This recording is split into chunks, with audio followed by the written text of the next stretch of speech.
ನಾನು ರಾಜಶೇಖರ ಭಟ್ ಕಾಪುಂಜಿ ಅಂತೇಳಿ ಸಕ್ಷಮ ದಕ್ಷಿಣ ಕನ್ನಡ ಜಿಲ್ಲಾ ಅಧ್ಯಕ್ಷನಾಗಿದ್ದೇನೆ. ಸಕ್ಷಮ ದಿವ್ಯಾಂಗರ ಸಬಲೀಕರಣಕ್ಕೋಸ್ಕರ ರಾಷ್ಟ್ರವ್ಯಾಪಿಯಾಗಿ ಕೆಲಸ ಮಾಡುವಂಥ ಒಂದು ಸಂಘಟನೆ.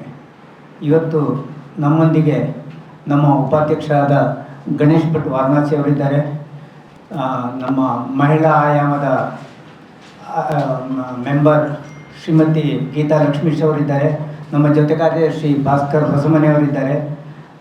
ನಮ್ಮ ಬಂಟ್ವಾಳ ಘಟಕದ ಪ್ರತಿನಿಧಿಯಾಗಿ ಹರೀಶ್ ಮಾಂಬಾಡಿಯವರಿದ್ದಾರೆ. ನಮ್ಮ ಜಿಲ್ಲಾ ಸೆಕ್ರೆಟರಿ ಆದ ಹರೀಶ್ ಪ್ರಭುಗಳಿದ್ದಾರೆ.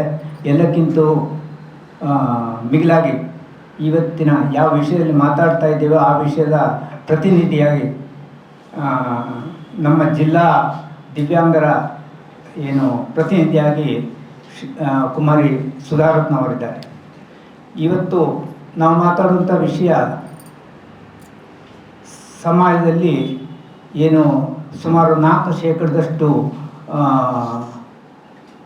ದಿವ್ಯಾಂಗರಿದ್ದಾರೆ. ಅವರಿಗೆ ಸಂಬಂಧಪಟ್ಟಂಥದ್ದು ಸುಮಾರು ವರ್ಷದಿಂದ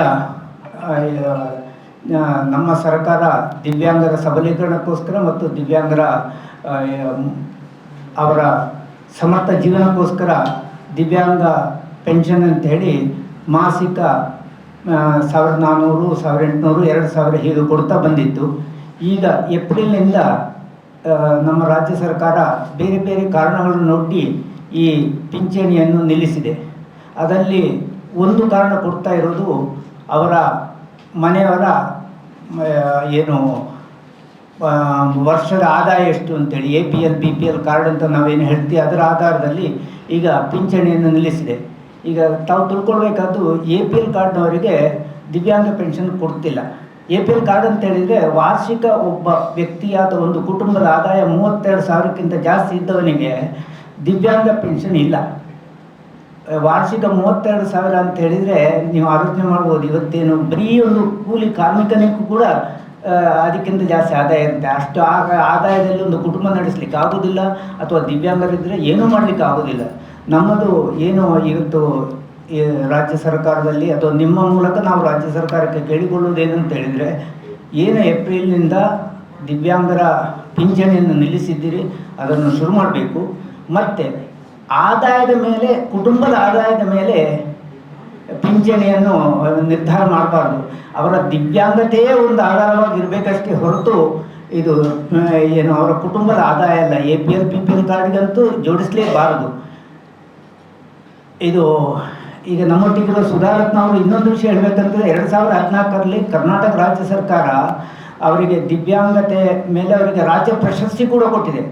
ಇವತ್ತೇನಾಗಿದೆ ಅಂತ ಹೇಳಿದ್ರೆ, ಒಂದು ರಾಜ್ಯ ಪ್ರಶಸ್ತಿ ಕೊಟ್ಟು ಯಾವ ವಿಷಯದಲ್ಲಿ ಅವರಿಗೆ ರಾಜ್ಯ ಪ್ರಶಸ್ತಿ ಸಿಕ್ಕಿದೆ ಅದೇ ವಿಷಯದಲ್ಲಿ ಅವರು ಇವತ್ತು ನಿಮ್ಮನ್ನು ಉದ್ದೇಶಿಸಿ ಮಾತಾಡುವಂಥ ಸ್ಥಿತಿ ಬಂದಿದೆ. ಯಾಕೆ ಅಂತ ಹೇಳಿದ್ರೆ, ದಿವ್ಯಾಂಗತೆಗೆ ಅವರಿಗೆ ಬರುವ ಪಿಂಚಣಿ ಕೂಡ 10-15 ವರ್ಷದಿಂದ ಅವರಿಗೆ ಬರ್ತಾ ಇದೆ. ಅದನ್ನು ಏಪ್ರಿಲ್ನಲ್ಲಿ ನಿಲ್ಲಿಸಿದ್ದಾರೆ. ನಾನು ಇವರು ಸುಧಾರತ್ನವರಲ್ಲಿ ಅವರ ಈ ವಿಷಯದಲ್ಲಿ ಒಂದೆರಡು ಮಾತಾಡಬೇಕಂತೇಳಿ ಕೇಳ್ಕೊಳ್ತಾ ಇದ್ದೆ.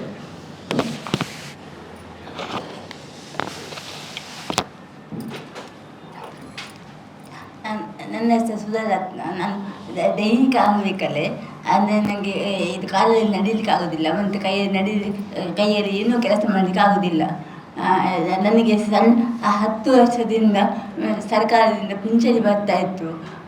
ಅದೀಗ ಮೊನ್ನೆ ಏಪ್ರಿಲಿನಿಂದ ನನಗೆ ಬರ್ತಾ ಇಲ್ಲ. ಹಾಗೆ ಇದು MRW ಸರ್ ಅವರಲ್ಲಿ ಕೇಳಿದಾಗ ಅವರು ಹೇಳಿದರು, APL ಕಾರ್ಡ್ನವರಿಗೆ ಇನ್ನು ಬಂದಿಲ್ಲ, ಅದು ನಿಲ್ಲಿಸಿದ್ದಾರೆ ಎಂದು ಹೇಳಿದರು.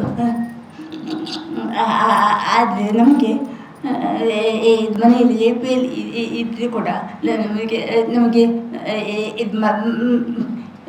ಇದು ಮದ್ದಿಗೆ ಬೇಕಾಗ್ತದೆ ಹಣ, ಮತ್ತು ಎಲ್ಲದಕ್ಕೂ ಮನೆಯವರನ್ನು ಕೇಳಲಿಕ್ಕೆ ನಮಗೆ ಮುಜುಗರ ಆಗ್ತದೆ. ಮತ್ತು ಮನೆಯಲ್ಲಿ ಎಷ್ಟೇ ಇದ್ದರೂ ಅದು ಈಗ ನನಗೆ ಅಪ್ಪ ಇಲ್ಲ, ಅಮ್ಮನಿಗೂ ಅಷ್ಟು ಕೂಡುವುದಿಲ್ಲ. ಹಾಗೆ ಎಲ್ಲ ಅಣ್ಣ ಮಾಡಿಕೊಳ್ಬೇಕು. ಅವರಿಗೆ ಅವರ ಸಂಸಾರ ಇರುವಾಗ ಅದು ಕೂಡ ಅವರಿಗೆ ನೋಡಿಕೊಳ್ಬೇಕು. ಮತ್ತು ನಮ್ಮ ಖರ್ಚು ಕೂಡ ಅವರ ಹೊರೆ ಆಗ್ತದೆ ನನ್ನ ಭಾವನೆ. ಅದಕ್ಕೆ ಸರ್ಕಾರ APL BPL ಅನ್ನು ನೋಡದೆ ಎಲ್ಲರಿಗೂ ಸಮಾನವಾಗಿ ಪಿಂಚಣಿ ಮೊದಲಿನ ಹಾಗೆ ಕೊಡಬೇಕೆಂದು ನನ್ನ ವಿನಂತಿ. ಅಲ್ಲದೆ ನಮಗೆ ಬೇರೆ ಕಡೆಯೆಲ್ಲ ಹೋಗಿ ಹೋರಾಡಿ ಇದು ಕೇಳಲಿಕ್ಕೆ ನಮಗೆ ಆಗೋದಿಲ್ಲ, ಯಾಕೆ ಬರೋದಿಲ್ಲ. ಮತ್ತು ಅದಕ್ಕೆ ಅಪ್ಲಿಕೇಶನ್ ಕೊಡಲಿಕ್ಕೆ ಎಲ್ಲ ನಮಗೆ ಓಡಾಡಲಿಕ್ಕೆ ಆಗೋದಿಲ್ಲ. ಅಣ್ಣನವರಿಗೂ ಅವರವರ ಕೆಲಸ ಇರುವಾಗ ಇದಕ್ಕೋಸ್ಕರ ಓಡಾಡಲಿಕ್ಕೆ ಕಷ್ಟವಾಗುತ್ತದೆ. ಹಾಗೆ ಇದು ಮೊದಲೇ ಹೇಗೆ ಬರ್ತಿತ್ತು ನಿಮಗೆ ಹಾಗೆ ಈಗ ಕೂಡ ಅದನ್ನು ಮುಂದುವರಿಸಬೇಕೆಂದು ನನ್ನ ವಿನಂತಿ.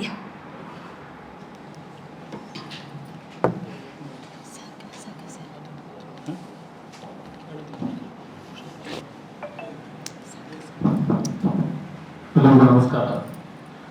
ನಾನು ಹರೀಶ್ ಮಾಂಬಾಡಿ ಅಂತ ಪತ್ರಕರ್ತ.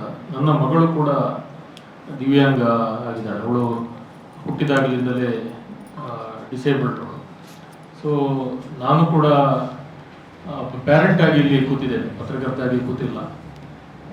ನನ್ನ ಮಾಧ್ಯಮದಲ್ಲಿ ವಿಜಯ ಕರ್ನಾಟಕದಲ್ಲಿ ನಾನು ಮೊನ್ನೆಂದು ಲೇಖನವನ್ನು ಕೂಡ ಬರೆದಿದ್ದೆ.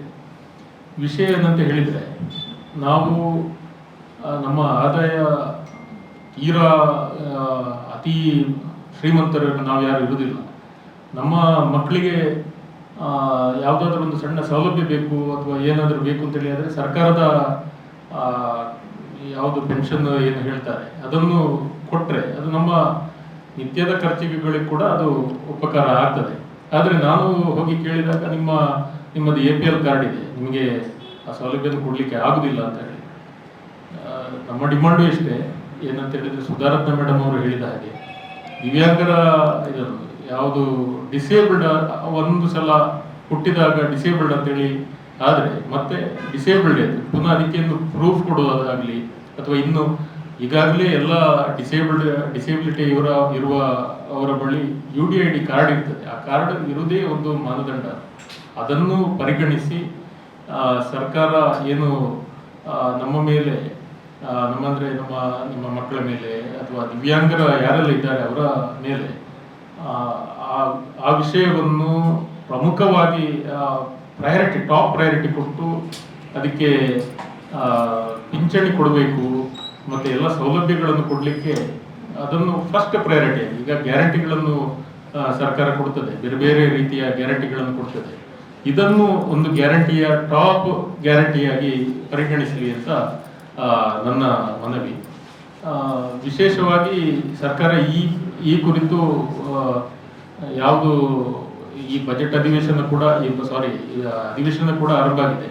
ಅದರಲ್ಲಿ ಈ ವಿಷಯವನ್ನು ನಮ್ಮ ಜನಪ್ರತಿನಿಧಿಗಳು ಕೂಡ ಆ ವಿಷಯವನ್ನು ರೈಸ್ ಮಾಡಬೇಕು ಅಂತೇಳಿ ಹೇಳಿ, ಯಾಕಂದ್ರೆ ನಾವು ಎಲ್ಲ ಜನಪ್ರತಿನಿಧಿಗಳ ಬಳಿಗೆ ಹೋಗಿ ಅವರ ಆಫೀಸಲ್ಲಿ ನಿಲ್ಲುವಷ್ಟು ನಮ್ಮ ಹತ್ರ ಶಕ್ತಿ ಇಲ್ಲ.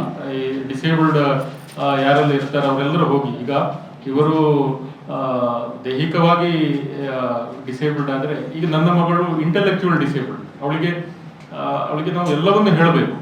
ಅಂತ ಮಕ್ಕಳನ್ನು ನಾವು ಕರ್ಕೊಂಡು ಹೋಗಿ ನೀವು MLA ಆಫೀಸಿಗೆ ಹೋಗುದು ಅಥವಾ MP ಆಫೀಸಿಗೆ ಹೋಗುದು ಅಥವಾ ಇನ್ನೊಬ್ಬರ ಜನಪ್ರತಿನಿಧಿಗಳ ಆಫೀಸಿಗೆ ಹೋಗುವಂಥದ್ದು ಸಾಧ್ಯ ಇಲ್ಲ, ತುಂಬಾ ಕಷ್ಟದ ಪರಿಸ್ಥಿತಿ. ಹಾಗೆ ಈ ಮೂಲಕ ನಾವು ಎಲ್ಲ ಜನಪ್ರತಿನಿಧಿಗಳಿಗೆ ಮನವಿ ಮಾಡೋದು ಏನಂತ ಹೇಳಿದ್ರೆ, ಸರ್ಕಾರ ಡಿಸೇಬಲ್ಡ್ ಕಡೆ ಗಮನ ಹರಿಸಿ ಟಾಪ್ ಪ್ರಯಾರಿಟಿ ಕೊಡಲಿ. ಹಾಗೆ ಡಿಸೇಬಲ್ಡ್ ಯಾರೆಲ್ಲ ಇರ್ತಾರೆ ಅದನ್ನೇ ಒಂದು ಅರ್ಹತೆ ಅಂತ ಪರಿಗಣಿಸಿ ಪಿಂಚಣಿ ಕೊಡಲಿ ಅಂತ ಹೇಳಿ ನಮಗೆ